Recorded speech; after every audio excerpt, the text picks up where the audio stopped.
the Nintendo Switch's strengths are many, and only a few things are holding it back from lasting until the end of 2023 or perhaps even sometime in 2024. Main of these is outdated specs, maximum 900p for ambitious first-party exploration titles, and in some cases even 720p docked for the most demanding third-party games. Those framerate issues and other technical hiccups have halted a perfect Switch experience after the battery concern was sorted out with the 2019 revision of the base model. In other words, it seems that the time for the Switch Pro is now, especially since we have entered a new generation of gaming aimed at nearly eliminating loading times. And due to this, it has become more and more apparent that something needs to be done to extend the life of the Nintendo Switch beyond the end of 2022. A Nintendo Switch Pro, much like PlayStation 4's PS4 Pro. It is just that Nintendo's president Shotaro Furukawa kept his word and didn't launch, reveal or talk about a new Nintendo Switch model throughout 2020, after announcing in January the same year that there were no plans for such. Even so, leaks about the Nintendo Switch Pro were everywhere.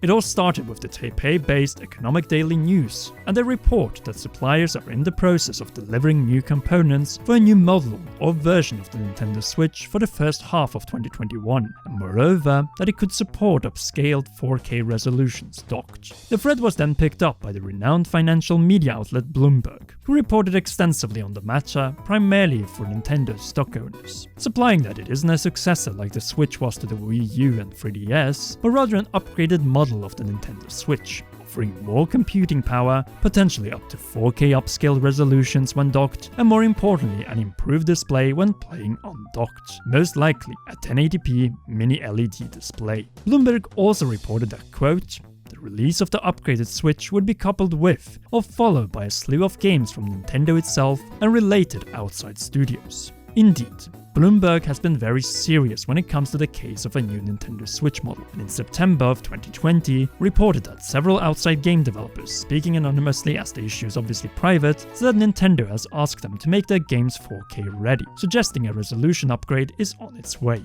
Then we have Nvidia, who has been working hard on more than just their insane RTX 3000 series for PCs. Specifically significantly improving their handheld and mobile Shield hardware, which has the same architecture as the Nintendo Switch. The result of this research, among others, is DLSS 2.0, an upscaler AI technology that could with less required performance deliver a clean upscaled 4K experience and make the 4K ready goal that Nintendo might be encouraging partners to aim for possible.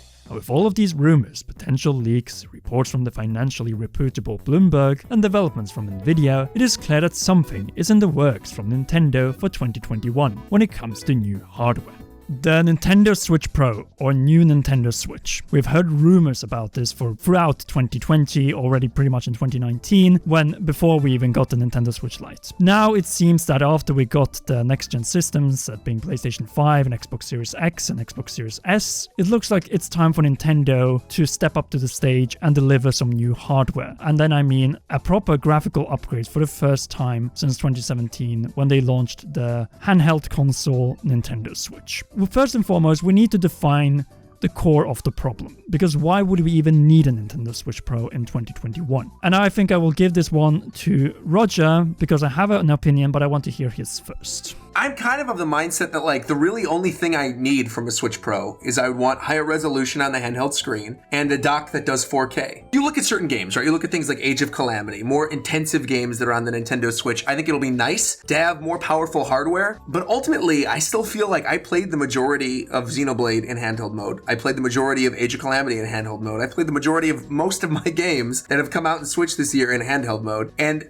I'm not somebody who's really like a big tech spec kind of guy. Like, I don't notice massive frame rate drops or anything like that. Whereas I know there's a lot of people who absolutely do kind of notice that stuff. So I can't really speak on it from that end. But in terms of just like why I'd want one, again, it's just greater resolution. I feel like you've got a lot of games that are coming out. I mean, maybe they want to have ports of more powerful games from the PS4 era, right, to come on over to the Switch, that we'll see more things like that where we don't end up with a situation like The Witcher, where, you know, it came to Switch, you know, it was still a good game, but at the end of the day, it, like, wasn't the prettiest thing in the world. So I think it might be better to have, you know, a little bit more powerful hardware. But ultimately, yeah, I just think, like, we're looking at better resolution and a little bit better processing power, and that's it. I'm just going to quickly share my opinion when it comes to why we need a Nintendo Switch Pro or a new Nintendo Switch model, and it ties to the handheld strategy that Nintendo has had since pretty much the Game Boy Advance, or actually even the Game Boy. We had originally the Game Boy, then the Game Boy Color, Game Boy Advance and Game Boy Advance SP, Nintendo DS, Nintendo DSi, Nintendo 3DS, and new Nintendo 3DS. And I think we are going to see something similar with the Nintendo Switch, having the regular Nintendo Switch, then a lesser model, that being the Nintendo Switch Lite, which is obviously not dockable, and then having the Nintendo Switch Pro model, literally the Nintendo equivalent of the PlayStation 4 Pro, where you have the same games that work on both systems, or which run better in high resolutions, as you mentioned, Roger, and also with better frame rate than what is the case with the base model Nintendo Switch. And the key thing that makes me hopeful is that Nvidia and Nintendo has been working very closely as of the last year. We've been getting reports, rumors of all kinds of stuff regarding new mobile chip technology, possibly SSD, DLSS technology as well, which could mark for greatly reduced loading times, better overclocking than what we've seen to this point, because we have seen cut down loading times as well with updates to the Nintendo Switch. But this is going to be a big leap, both in terms of resolution, in terms of frame rate, in terms of loading times, and also in terms of probably the resolution of the handheld, because we're talking about a Switch in on-dock mode, which might also be in 1080p. So I'm gonna put an idea forward. So because I agree with both of you, so I'm not gonna add to that. I'm gonna put a different idea forward and see what you guys think. What if it's just an upgraded dock? Yeah, I mean, I think that'd be nice to have that as a possibility, right? I think like if somebody just wants to have 4K support or something that you could plug your regular Switch in and you have it with your TV and it's like way cheaper than buying a new system, I think a lot of people would be happy with that. I just know, speaking from my own experience, that like because I play a lot in handheld mode, even though I'm not going anywhere, right? I'm just like laying on my couch. I like being able to watch Netflix on my TV while playing in handheld mode. So that's really the only reason why I even care about a 1080p screen. And, you know, I know there were rumors about the idea that I guess like some people think the Switch Pro is going to be TV only, kind of like how the Switch Lite is portable only, but I wouldn't like that. And that wouldn't be a thing that I would purchase in a million years. That's true. But here's the reason why I'm saying it. This is mostly a hybrid system, right? And I think that creating a better handheld is obviously a given. If people don't want to dedicate themselves to that and they purely want to have the experience that they just want on the television, just putting an updated chip in the dock is good enough. So I think there might be variables there where they might have an updated dock and an updated system, or either or. I just think that secretly in the back of my mind is a total possibility. So Monster Maze, what do you think about all of this? In terms of performance, I definitely think there needs to be an upgrade. We already saw the hiccups and the technical problems showing up with Age of Calamity, like frames per second dipping below 10 at some points. It's clear that the games that are coming out now, if they're even slightly unoptimized, it just doesn't run very, very well. And I think, especially if you're gonna bring out a game like Breath of the Wild 2, which Breath of the Wild also had like massive issues, especially in the beginning. Eventually, they're gonna have to do an upgrade to the actual power of the Switch itself. We do have those rumors of Nintendo considering upgrading the Switch display to Innolux mini LED displays. I think that could be an indication that it's not going to be just a dock, but also I do the think system there's itself. an option there. So basically, if you would have both the new dock and the new system, it would be more powerful and proper 4K. But if you only wanted the dock and just have a higher resolution while only playing on a television, I think that's seriously an option. Like, it's seriously a thing that Nintendo could do. And this brings me to an important point, what you bring up there, Dan, and that is the cost. How much will it cost to play with more power? Literally, Nintendo has always been, now you're playing with power. And I have to say, we have to talk about the price points here. What would be the price of this dock that improves resolutions and performance compared to, say, a Nintendo Switch Pro model overall, if they are going to compete with each other? What people don't get is that if you want a complete package like what what the Switch offers, it's really hard to remake that in a perfect image, because they also need to take the controllers in mind, the components that go in the console itself, so the unit, the tablet and the controllers, which all adds up to a specific cost. Which why I think like having also a dock is more simply cost effective. A dock is like maybe 150 to 200 and having the complete package is maybe like 400, because it's also need to realize when you boot up or improve a bunch of the assets inside a console, it also raises the cost of that console entirely. We haven't talked about this at all to this point, and that is that the Switch has stayed at $299 ever since it launched back in 2017. And by the end of next year, well, already now in March, it will be out for 4 years on the market. And that means that literally it's time for a price cut at some point that year. So maybe they could have a price range where they cut maybe the prices of the Switch Lite, the basic Switch, and then get the Switch Pro at $350, or maybe as close as possible to the $299 of the original Nintendo Switch model, so that they encourage people to get the Nintendo Switch Pro. Once again, if the components are more expensive and they want to do more with the system itself, I don't think we should simply expect it to be $300. Yeah, where I'm sort of sitting right now is the $350 range. I think what's going to happen is I think the regular mainline Switch is going to have a $50 price drop. Right now it's what, $299? So you're going to drop that down to $249. You have the Switch Lite staying where it is because it's still relatively new hardware. It just came out last year, you know, and it's still appealing to a different demographic. I don't think they really want to drop the price of the Switch Lite just yet. And then what you do is you introduce this new Switch, right? The Switch Pro or whatever you're going to call it. And if you have that system and you've got the base Switch system, the one that we have right now currently at $249, bump it up an extra $100, $50 more than what the current Switch is, make it $349.99, you know, have all that stuff in place like Don was talking about, where you take into consideration the upgraded processing power or graphics or screen or whatever. And I think a lineup of $349, $249, and $199 looks pretty good. One of the biggest reasons we haven't seen a price cut for the regular Switch model is because of the Lite. You sell the Switch Lite, you don't drop the price, you keep it at $200, but you include Animal Crossing or Mario Kart. Not only does that up the install base then of all of those games, which then of course looks great on their sales data at the end of the year to say we sold this many of the games that have already sold a lot. Yeah, you're also selling them a platform at that point, because they will buy an additional game at that price. Yeah, I could see them doing that, where they don't drop the price, but they sell Lites exclusively in bundles. The Pro is looming. Nobody's denying that. Maybe the $250 base Switch, and maybe that also comes with a bundle as well. And then you've got Switch Pro by itself for $350. Or they could also do like a bundle with Zelda, for example, right? And make it $399 and hit that $400 price point. But the main reason Nintendo would make a Nintendo Switch Pro is for their own first-party games, so that they can look better, run better, and that is probably also the big reason why we have seen so little in terms of new first-party games. In fact, we have seen nothing from Nintendo's IPs beyond Super Mario 3D World Deluxe plus Bowser's Fury, which is literally a deluxe port of a Wii U game and a bigger expansion. And I'm going to say it straight out. The Switch Pro is going to launch with The Legend of Zelda Breath of the Wild 2. I don't necessarily agree fully, because I think they could do a Switch Pro soft launch in like fall or summer, and then have the real big push happen during the holiday season alongside, like you said, Breath of the Wild 2, if we're presuming that that's going to be their big holiday game. They've shown that they could sort of soft launch these systems, and because it's not necessarily an entirely new system, right? It's not like a leap from Wii to Wii U. It's still going to be contained within the hardware sales for the Nintendo Switch. I think they could actually sort of soft launch it, test the waters, see what people are thinking before they make that big push for the holiday. That's why I still think it's a possibility it launches in the first half of this year, because to already build on the base and have enough in stock, they need to build up on something. To have a soft launch and people already buying it, people would already be anticipating the games that they're gonna buy in the future anyway, including Breath of the Wild 2. And so having a console ready for it is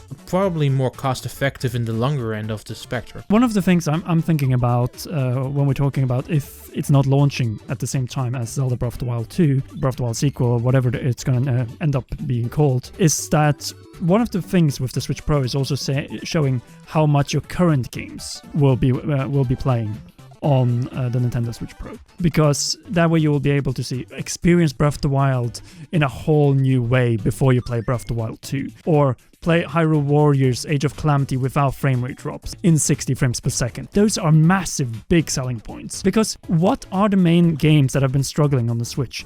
Big, massive, open world or open area games. The only game that has really been running fluently of that genre, I would say, is Super Mario Odyssey. That game was able to run in 900p 60 frames per second relatively well with little to no frame rate drops. But with every other game, I mean with big maps and with third person perspective, it has constantly been a battle with resolutions and frame rates. And I think the big point of the Switch Pro is literally end that compromise. Yeah, that goes back to even what we were talking about in the Nintendo Direct discussion as well, because then I think all of this stuff gets outlined in whatever presentation reveals the Switch Pro. Like that they could launch the Switch Pro, soft launch it without any of those games, right? Or launch it alongside like an anniversary game, something simple like a bundle. But realistically, like during that reveal presentation, show us gameplay of Metroid Prime, show us gameplay of, Breath of the Wild 2 or Bayonetta 3, or even some of those games that have struggled and saying like, hey, look how great these games look on the current system. Have that as your initial launch look into the game system. It comes out in, like you said, maybe sooner rather than later, and then we get the big push alongside one of those major games. I also think it's kind of hard to tie a console launch to a game, because a game is so prone to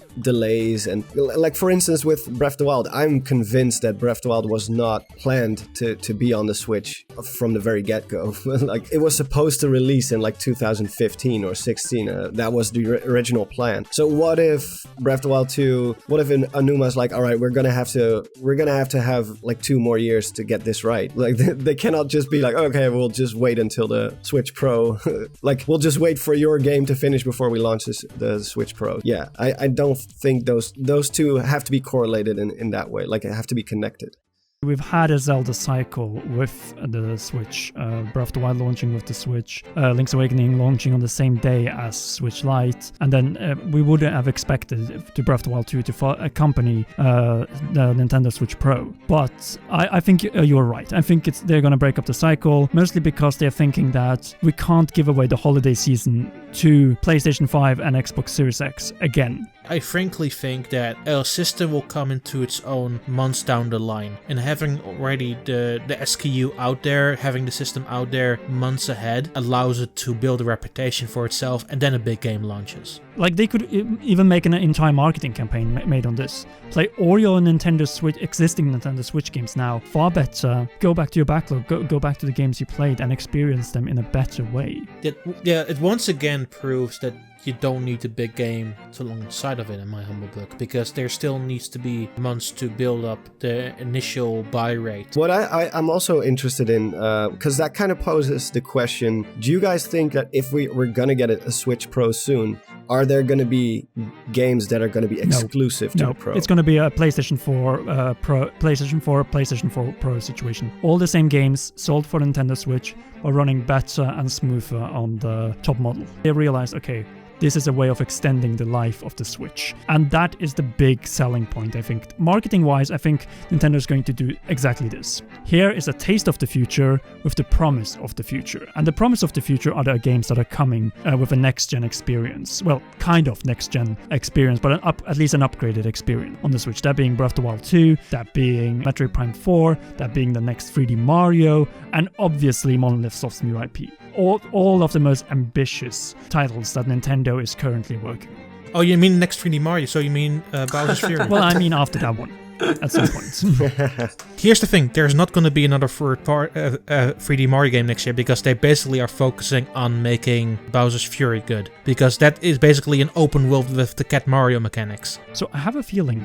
what if Metroid Prime Trilogy HD is the big thing? Because the question is, we have talked about the resolutions on docked, so a 1080p display, but what will be the resolution docked? Will it be 1440p? Definitely not native 4K. I'm thinking back to one of the prevailing rumors of this year, where almost every other rumor from that batch came true, and this is the only one that didn't, is there was a lot of rumblings about a new 2D Metroid game. I think a 2D Metroid, like a beautiful 4K docked 1080p on the Switch, lush environment, 2D Metroid game also is like sort of because I still feel like Metroid Prime 4 is not next holiday season. I think that's at the earliest 2022 summer. I mean, not even, like fall 2022 summer at the earliest. I feel like that might be not only a good game to have a 2D Metroid game that looks really beautiful, that would be a great game to sort of like appease those fans waiting for Metroid Prime 4, which I'm sure we'll see something of during the Switch Pro blowout. But also it would be a great way to be like, hey, look at this gorgeous Metroid game that's on the system that you could play right now. But I think that's summarized the Switch Pro pretty well. We're talking about for less demanding titles,